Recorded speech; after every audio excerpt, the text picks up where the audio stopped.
My dad said to my mum once, "We all grew up like this. We all grew up fine and well. I don't understand what's happened to Larissa." It is very important, I think, for us to understand that it is also their first time being parents, and they probably have never gotten validation from their parents either. It's really my goal to help parents of our cultural background to understand that your intentions might be to help them be more resilient, but it is important that you're there for your child emotionally when they need it.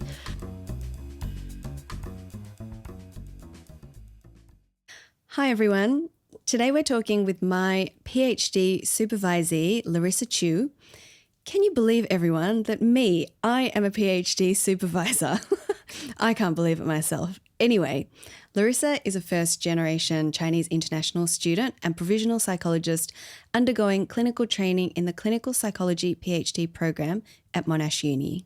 Today, Larissa's story dives into how being invalidated by your parents can be harmful. So not abuse in the sense of physical or verbal harm, but what happens to your mental health when you're ignored or neglected, especially as a child. In our chat, we tackled two really big questions.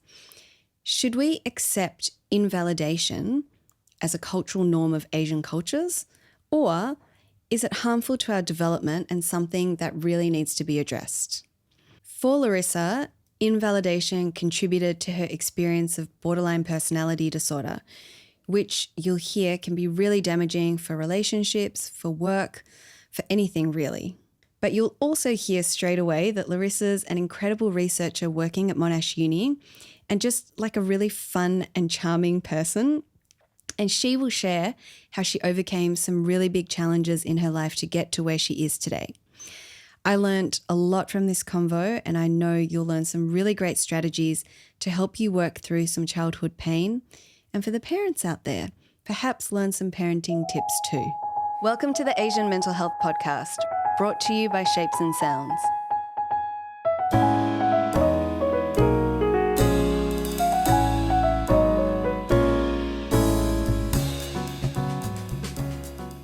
Hi Larissa, thank you so much for being here with us today. Thanks for having me. And Larissa, okay, I know a lot about your research, but people listening don't know about your research. In a nutshell, could you just help us to understand what are you researching? Yeah, so for the past couple of years, I've been working at the Culture, Trauma and Mental Health Research Group at Monash University. And our research group looks at cultural differences mostly between Chinese Australian and European Australian. And this year I've started my own PhD. I'm really hoping to look into how invalidating environment impacts the emotional well-being of East Asian individuals. Wow. Okay, so invalidating environments, how that impacts East Asian people, like as they're growing up. Yeah, and how is that sort of different from what the Western conceptualizations of invalidating environments look like. Okay, we're going to get into all of this. Yes. But paint me a picture. So let's start right from the start. If you go back to your childhood, like what are some of the experiences that you define as invalidating for you?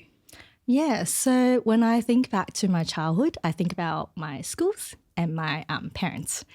I went to boarding school since year one, and I went back home every weekend. And boarding school in my area is sort of like a private school, so it's not exactly free education. My parents work really hard to sort of provide us with a good life where we don't have to worry about food, shelter, education. And school was really stressful always. I think my parents spent a lot of time and energy focusing on building their business in order to be able to provide our family with a good life.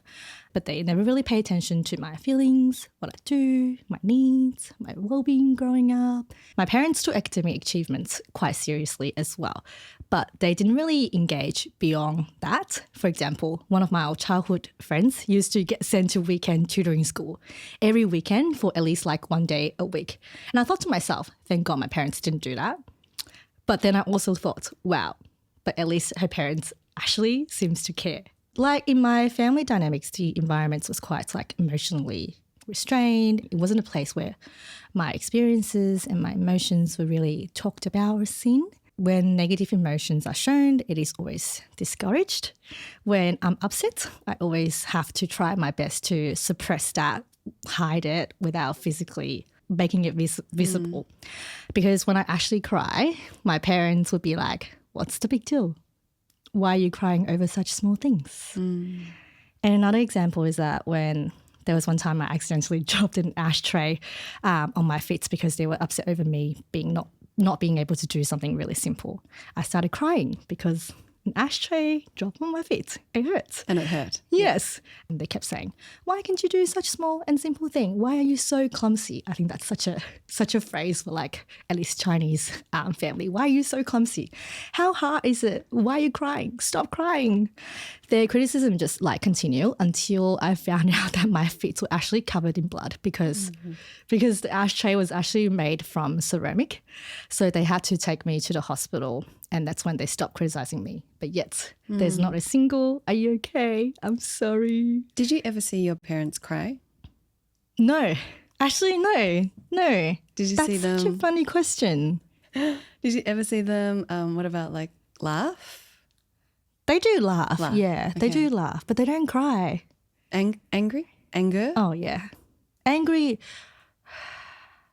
But I feel like it's sort of like a minimized anger where like they are very angry, but they only show parts of it. So it's not like full-blown anger. Yeah, but I've never seen my parents cry. Never, even now. No. Never. No. And I think there was one time I saw my mum like sort of like sob over the phone, like on FaceTime, but like she was really trying hard to hide it. Yeah, wow. She was trying so hard to hide it. She was like pushing the tears back. Yeah, wow. That's really funny. I've just never thought of it from that perspective. It's not just me, it's them as well. And so there was never any space for you to cry too. No, there isn't any space. And like, yeah.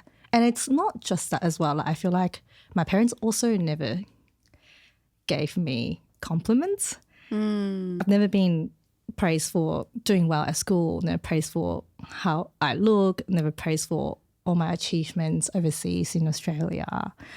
But get this, it's really funny because my mum gives her friends' kids a lot of compliments.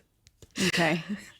Yeah, so but what about criticisms? Like, no criticism for other kids. I think it's sort of like I want to show them that I'm a good auntie, so I'm going to give them a lot of compliments. But to your kid, I don't need to give them any compliments. They find it's such a culturally shaped phenomenon. Like you want to give other kids compliments because you want to maintain the good relationship with their parents, right? But they're not so much for your own kid. And I feel like that's such a there's such a big cultural component to it, but no one has really done much of the research on it just yet. And that's where you come in, right? That's your research. I really hope so, yes. And you're trying to see like, is it a cultural norm or is it harmful? Yeah. I want to see whether this invalidation is creating a cultural resilience. What is cultural resilience? Yeah, I think this is such a big term that it's really hard to get into in detail, but I guess it's like some of the concepts, for examples that we grew up learning, phrases such as where there is a will, there is a way. If you try hard enough, you can always overcome any adversities or difficulties in life. And it's really like these sort of concepts and phrases that we grew up learning, it's really baked in our culture. Okay, so invalidating environments. What's your gut feeling? Like that's so unresearchy, but are you like, yeah, 100% this is not good, this is quite harmful for kids? In my opinion and based on my experience as well, it might not be as harmful because everyone is doing it around you. Every family is doing that. But it still does have an impact on a child. They can't easily speak out because outside of your family, every other family is doing the same thing. And I can imagine for children, if it's not something like physical harm or verbal abuse, then how can you articulate it? It's almost like it's very hard to pinpoint what actually is the problem. Yeah, exactly. Like I feel like growing up, I think to myself, well, at least I'm not like being physically or sexually abused by my parents. So yeah, it's not that big of a deal. But then over time, it really gets to you. Okay. Yeah. Larissa, I know you moved here when you were 16. So when you were talking about your early schooling, was that in China? Yeah. Yep. So I did high school up until year 10 in China. Okay. And then I heard that you moved here when you were 16 and you moved here alone as Yeah. well. And I know that that's common. I know that's a reality for many, but I still felt shocked by it. Can you tell me what that's like to move to a new country at the age of 16? Yeah. There are like pros and cons with this like international student's life. People say that it must have been so hard moving here by yourself without your family. Yes, it is hard, but I think outside of the family parts is also the language barriers, the new cultural expectations, having to deal with life admin, which is like I feel like overlooked by many people. For example, adulting. Adulting at the age of 16. For example, sorting out your own visas, finances. And I think language barrier is probably like one of the biggest thing from my experience. Yes, we learn English at school back home, right? But they weren't conversational English. It's like Duolingo. It's like it doesn't quite get you across the line. Yeah, it's like, how are you? Good, thank you, and you. This is such a typical Chinese textbook example. But yeah, so when people ask you, how you doing? You're like, wait, but that's not how are you. I can't just respond with good, thank you, and you. So those English learning from like back home, it's really just to help you pass your writing test. And in Australia, you not only just study English, you also need to use English to study other subjects, right? For example. Yep. I see what you mean. Yeah. I didn't know what addition, subtractions, multiplications and divisions were in English. I knew the symbols, obviously, but we were never taught like the English of them because why would they in China? Yeah, which creates a lot of barriers, I guess, for our learning. And I guess that's why I get so frustrated when like I heard comments and also read them on Reddit maybe, about international students just like to stick with each other and they don't like to talk to anyone else.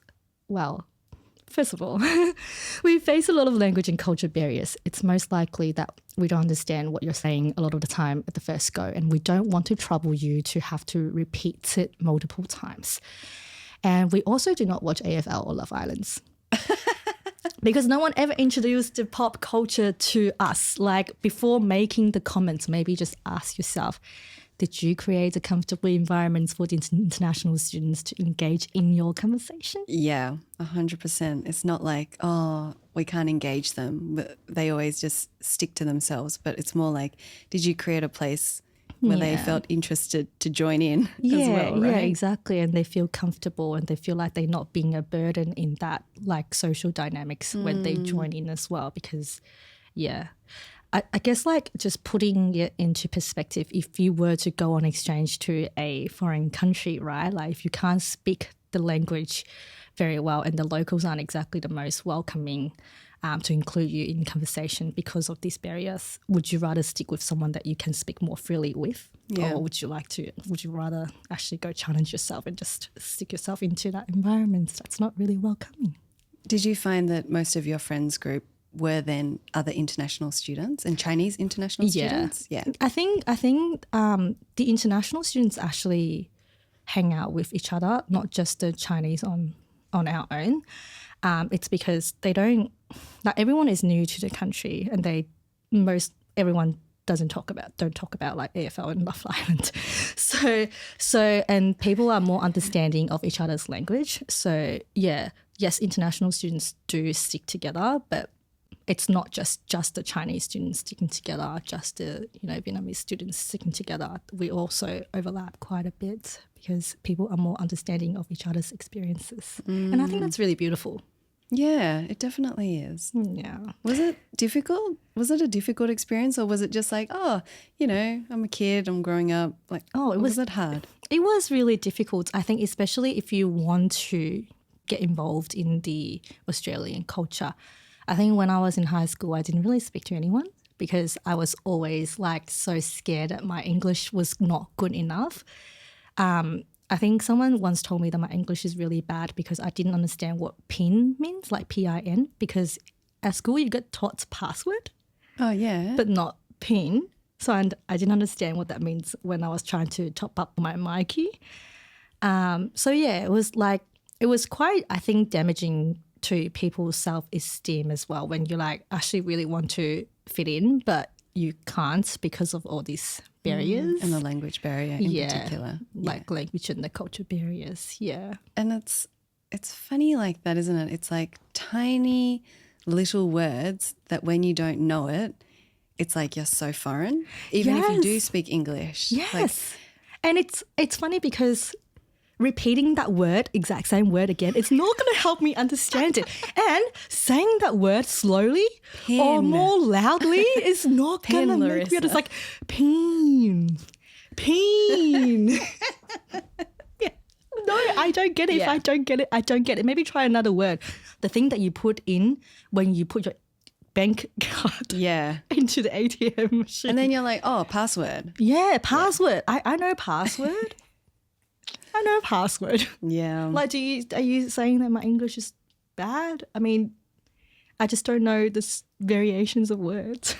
And it's that whole thing that if someone cannot speak English, it means that they speak another language. And you were saying that English is your third language. Yes. Yeah? Yeah, I speak Mandarin and Cantonese. Yeah. And I have this really interesting meme that I dig out. It says, you speak English because it's the only language you know. I speak English because it's the only language you know. Yes. I'm like that. I know I should be bilingual, but let's be real. Look, I think it's having the mindsets of being like more accepting, and also that, you know, if people aren't understanding what you're saying, maybe try another way rather than being condescending. Yeah. And repeating it again and again, or like yelling it. Yeah. Yelling it, being loud or being slow. Yeah. Larissa, I want to shift gears a little. You've shared with me some of the mental health challenges that you've lived with, but tell us more. Like, what are some of the mental health concerns or challenges that you've experienced over your life? Yeah. So when I was 21, I found out that I actually live with borderline personality disorders. And it's such a topic that everyone speaks about these days, not just among the professionals, but also on TikTok or the social media. Internet. Yeah. So that's the biggest mental health challenge I live with, and I think I'm still living with till this date. Yeah, exactly as you say, there's so much stuff on social media about BPD, but I don't know, what are some of the symptoms, I guess, that you live with? So I think it's important to outline that everyone's presentation of BPD would be quite different. But for myself, I'm quite unstable in mood. I can switch like that within a day, or within seconds. I can just go from really happy to really sad. I also have really unstable self-concept and interpersonal relationships. For example, I could think of myself or someone that I know as the best person in the world, but then next second I would just feel like I really hate them. They're the worst person in the world. And there's this huge sense of fear of abandonment. And I think I sort of like attribute a lot of these symptoms to my childhood environment, because when I was growing up, I was disregarded or punished when I show emotions or when I talk about what I've gone through. And when you grow up having to work for validation and love, you start to question whether love will last or whether it will get taken away if you did something wrong. So I experienced a lot of trouble with being able to effectively regulate my emotions and react to stress as well. Is that what you kind of mean when you said your self-construct? Is that like, can you tell us more about that? What does that mean? Yeah, like self-concept. Oh, self-concept. Yeah, so it's basically how I view myself as a person and what traits and stuff I have. Mm-hmm. Yeah. Because I've never got compliments in my life from my parents growing up anyway. So like my self-concept, as you could see, it could, like when someone gives me compliments, I could be like, wow, I'm the best person in this whole world. But when that that got taken away, I'm like, oh, who am I? Am I actually worth it? What kind of person am I? I'm a horrible person. I'm just not worth any compliments, any good things in life. Yeah. And it's really hard to kind of maintain some kind of equilibrium through all of that external feedback. Yeah. It is it's very unstable. Yeah, right. Yeah. Did you receive a diagnosis of borderline personality disorder? Yeah. Or not necessarily, yeah. I think that's when it gets complicated. I never received a formal diagnosis of BPD, but on my registration form, there's a provisional BPD diagnosis. Okay. And when I talk to my psychologist, in the conversations, it always comes up your borderline trait. And I have been in and out of the hospitals as well.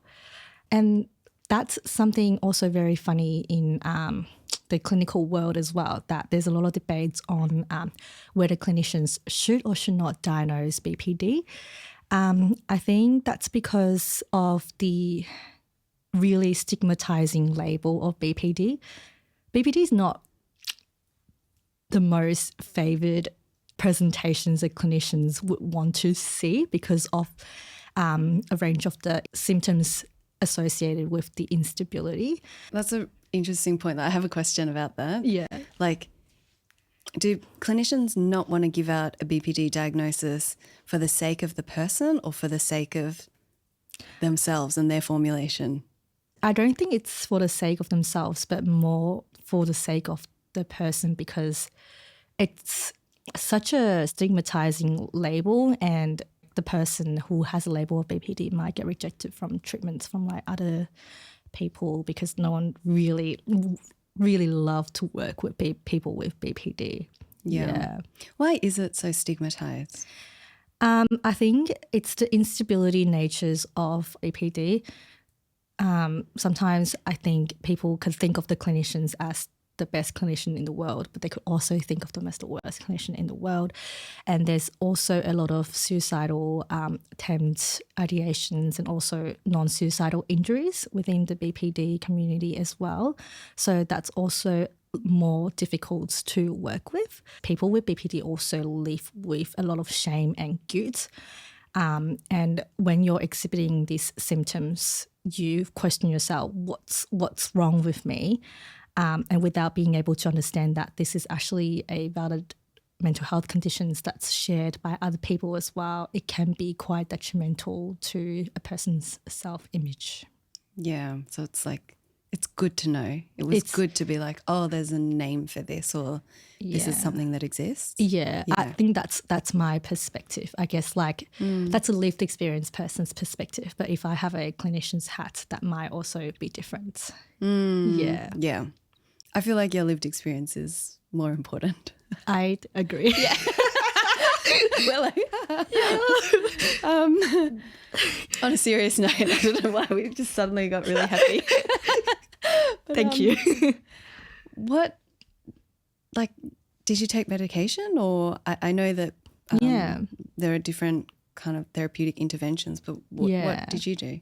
Currently there's actually from the evidence, there's not actually a super helpful medications around. But I did take SSRI, which is a type of antidepressants prescribed by my psychiatrist or my GP, and that didn't quite work. You're like, and it didn't work. Yeah, that didn't really work. It was like blocking the emotions out. It makes me feel empty.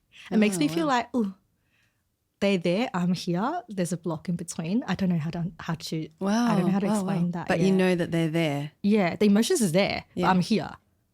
Wow. Yeah. Okay. Yeah, so that was not really helpful. Yeah. So it's really working in therapy and kind of self-development, gaining self-awareness and regulating your experiences? It's funny because I think dialectical behaviour therapy, DBT, is currently known to be the most effective treatments for BPD, but then there's also a lot of people saying that they just grow out of it. You're like, I don't know. I don't know, maybe, but I don't know, that sounds really hopeless. Yeah. But what do you do? What do you do now, can I ask? I grew out of it. You grew? I think I did. I left my unstable relationship and then I went to a stable relationship. I think like my BPD presentations, the instability in relationships, self-esteem and those sort of stuff, it's most prominent when I'm in a romantic relationship, not so much for friendship. So I'm in a touch wood, stable relationship. And my partner is really, really supportive and understanding of my presentations and the difficulties that I struggle with. And and I think that's really, really important to someone with BPD. If you think about like growing up, I've never had a valid environment that's supportive, and having an environment that's supportive now, it's allowing me to be a child that I was never allowed to be. Yeah. That's so beautiful. And it really makes me think about how human beings heal in relationship with others. Yes. It is actually quite beautiful. And I think I wrote this down. I used all my resilience battling the challenges growing up by myself with no one by my side. But now I understand that there is always someone that's supportive of what I do and through the good times and bad times. Yeah. So, that's really cool. That's beautiful. And this is such a tangent, but I also heard through the grapevine that you would like a Shiba Inu as a companion. Is that true? Yes, I love Shiba Inu. I love Shiba Inu. My back home, we've got 3 Shiba Inus. Wow. Yeah, my dad is the dad of them all. Yeah.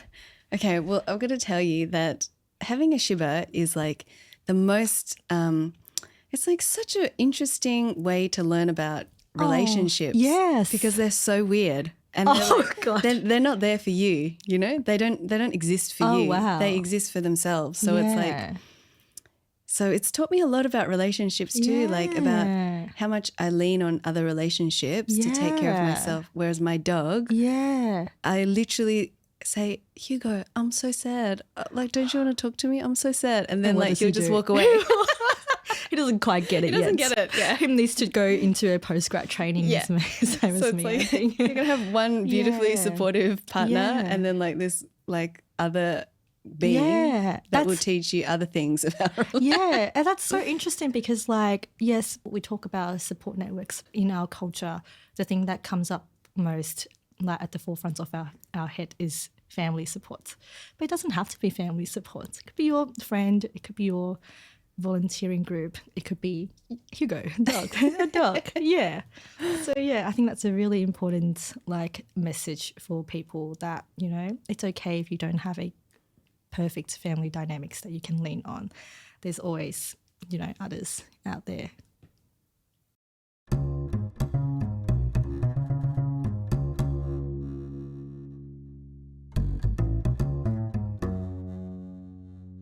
We've spoken a bit about relationships, like good ones and strange ones, like the dog one. Yeah. But tell me a bit about some of the closest relationships that you have. Like you kind of mentioned your partner and your family, but tell me the dynamic that's happening there. Yeah. Very interesting topic that you brought up because it is definitely a really weird dynamic that we Is it? Okay. Yeah. So my partner has a European-Australian cultural background. Mum is Chinese. As in your mum is Chinese? My mum is Chinese, my mum visited us for 3 weeks last year, end of the year, and absolutely drove us mad. And I feel like I was just constantly caught in between the 2 cultures. I don't know if you feel that, but I sort of identify myself as the 1.5 generations like immigrants because I feel like, yes, technically I'm first generations, but I feel like I'm really into the Australian culture as much as I am of the Chinese culture. Yep. So I'm just self-identifying myself as 1.5 generation, and that makes it really difficult when you have a conflict between the 2 cultures. I like that. I think a lot of people will be like, what's 1.5 culture? So you're talking about first gen is like recent migrants. Yeah. Second gen are like kids of migrants. Migrants, right? yeah. Or like born in Australia, born in Australia. Okay, born in Australia, and then 1.5 is? In between, everything in between. What would you identify yourself with? Yeah, I agree. I think I'm 1.5 too because I moved here when I was 4. Yeah. So I'm same as you. I'm technically a migrant, like a first gen. Yeah, but right. my whole life has been here. My whole developmental years have been here. Yeah, and would you say that you identify yourself more with like the Australian culture or like the Japanese culture? Oh, so complicated, isn't it? Because whenever someone asks me something like that, like no one ever says, "What are you?" But you know what I mean? If someone was like, "What are you?" Immediately I would say Japanese. Yeah. That's my first gut feeling. Yeah. But then I am very, very different to Japanese people who have grown up in Japan. Yeah. You know? Yeah. But there's also a breed of people called Nikkei, which is like the Japanese diaspora, like people of many generations outside of Japan, like in Brazil or in the States or even here. Yeah. But I'm not quite Nikkei either. Japanese Australian? Maybe. But what does that mean? I know, right? And it kind of sounds weird. Yeah. So I don't know. I think 1.5 fits. Yeah, 1.5. I think someone needs to explore this 1.5 a bit further. That's your next PhD. Oh, yeah, that would be nice. Maybe it's your PhD. Anyway. So you're 1.5. Yeah. And that makes things like Very complicated. difficult. Yeah. Okay, tell me. So my mum would do things that are not quite acceptable in Australian like culture context, for example. Every time they come over, I'll be like, here are 5 rules and you have to agree with this 5 rule or else I won't be taking you around because, well, I didn't really say that because it's not really appropriate to say to your parents. Yeah. But like one of the rules would be do not take pictures of other children and other people without their consent. And guess what? My mum would just take photos of other kids and other people What without do you their mean? consent. Okay, I know you've mentioned this, but what do you mean? Like she just gets out her phone and takes photos? She'd be like, oh my God, this baby is so cute. Oh my God, look at this. Okay, I hope this is culturally appropriate. Look at this white girl, she's so pretty. And she would just take photo of them. Like without being like, oh, can you pose for this photo with my daughter Larissa? Not like that. No, I just took a photo casually, took her phone out and take a photo. And then what does she do with the photo? I don't know. Do you know what I mean? Like, It probably just sits in her phone and she just like, when she looks into her photo album and think about the trip, and she just take it out and say, and think how cute that baby was. yeah. Yeah, so it's not like, you understand what I mean? Like it's not quite socially acceptable, right? In a country where like privacy, autonomy is so like valued. And also another example is, do you watch Border Security? Yeah, so I actually do watch Border Security when I can't go to sleep because you can find it on YouTube, everyone. But essentially it is a show of the customs at Australian airports. So usually Sydney Airport, I think, right? Yeah. And then they show all the things that people bring into the country and how they get fined and what's allowed and what's not. And there's like a lot of drugs, but there's also a lot of food that comes Shiitake through. mushrooms, Chinese medicines. Yeah. Yeah. It's sort of my guilty pleasure because you just don't know what they're going to bring out. You just don't know what they bring into the country. And it's sort of funny because, despite asking my mom to not bring anything that's not appropriate, she'd go like, oh, can I bring these? Can I bring that? Can I bring that? I was like, no. You can declare it, but you can't speak English. So let's not go through the efforts and we can buy all this stuff in Australia. Yeah. And last December, she bought loose leaf tea in a sandwich bag, not commercially sealed. So those sort of things really stresses me out because I can't really talk loudly back to her and like respectfully. I just feel like she flew all the way here to see me. She's the reason why I live here from the first place. And she can't speak English. If she gets upset, where is she going to go? So it's just not quite appropriate. And also just like culturally, it's inappropriate to talk back your parents in a not so nice way. And also I don't know how to say certain things in Chinese either because they just don't exist. Yeah, right. And why is it so stressful though? Like, we're laughing about it here, but why is it stressful? Like, it's like you are annoyed by these certain culturally inappropriate behaviors, but then you can't say anything to it. And what stresses me out more is that what my mum does stresses me out, and my stress stresses my partner out because he saw me stress. And his explanation is just talk to her. Just tell her off. It's a communication problem. And you're like, no, you don't get it. No. And yeah, he would just be like, oh yeah, just get her to just let her get fined by the border security and she will learn. But I feel like my partner will be like, she's not your problem. She's her own person. But to me, it's like, she's my responsibility. And I can't explain that to my partner for him to understand that. And when you say your partner is European Australian, do you mean like Italian or Greek? No? He's very just British sort of size. No, we joke about this too. Yeah. We joke about this too. And he just he says to himself, he says to us all, and it's like, I'm the whitest of whites, you guys. I'm the whitest of whites. Okay. Yeah. All right. So so he's not from that kind of collectivist, like very family-driven identity. He is family-oriented, but I feel like there is still some sort of difference between the Western close to your family versus the East Asian sort of like family is one collectivistic mindset.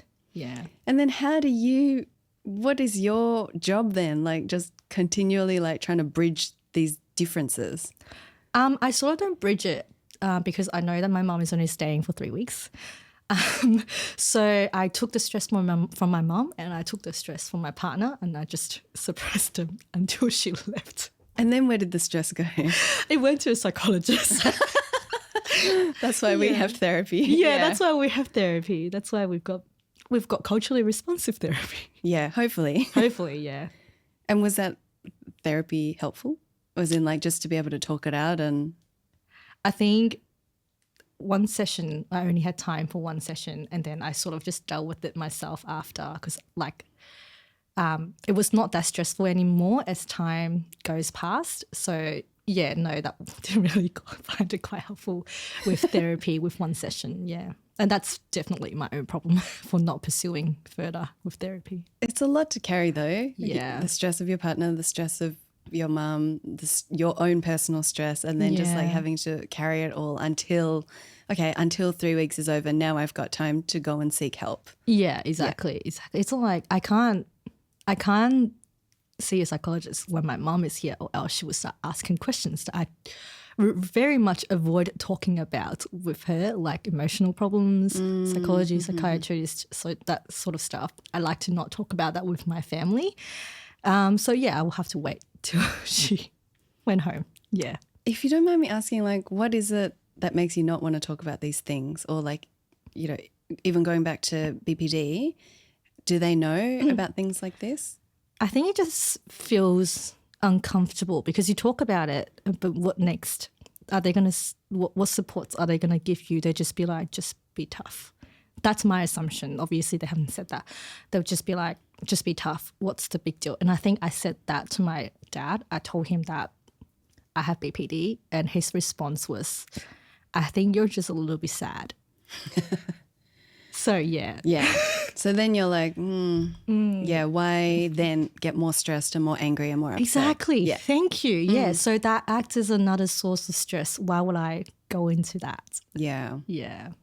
Is that good though for us, you know? I don't know. Yeah. I don't know. I don't know either. Yeah. I think it's still very much a new area that someone's got to explore. Yeah. i.e. you know.